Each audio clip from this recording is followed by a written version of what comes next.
Hello everyone, Simon here, and today we are going to be looking at the Scissor Training Book.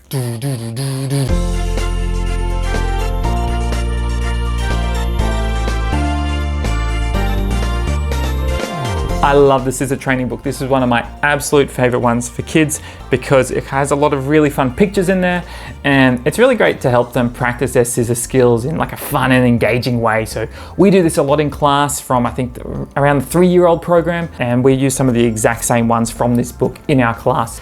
We have some safety instructions here right in the front cover. In class, please don't stab your sister with it.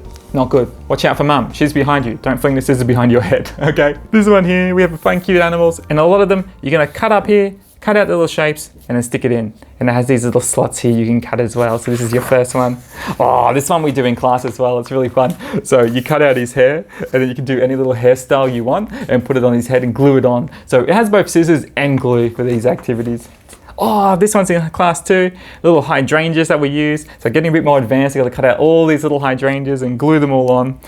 Absolute nightmare in class because then it gets stuck to everything and we end up with little hydrangeas all over the floor. At home, maybe a bit more fun. A fishing one. What else do we have? This one's beautiful too. I remember this one from class. So we cut it around and you cut out little slits. So really getting that fine motor skills in there to like get those tiny cuts rather than those huge ones that sometimes kids do. And they cut all their stuff in half.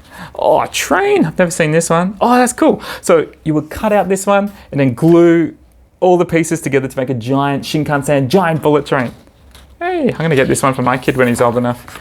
It's only 2 months now, so can't cut things yet. Oh, put the little chestnuts in there for the squirrels. Oh, make a crown for your head. So you would use 2 different pieces and then glue it together. This is cute. What else do I have? Okay, so this one's cutting like circles. Oh, you fold it in half. So you cut out the pieces, fold it in half, cut around the lines, and when you open it up, then you have that shape you're looking for. So it's like a mirror image. And this is actually really good because we do some mirror image stuff in class later on, but this is a really good tactile way of seeing what a mirror image looks like, because I know some of my other kids kind of struggle with visualizing it. Presents on the tree. A snowman. A little mask headband. It's that dad making dad's head. That's wonderful. I love that. Oh, and it kind of goes through little information about what each one is and what skills they kind of provide there.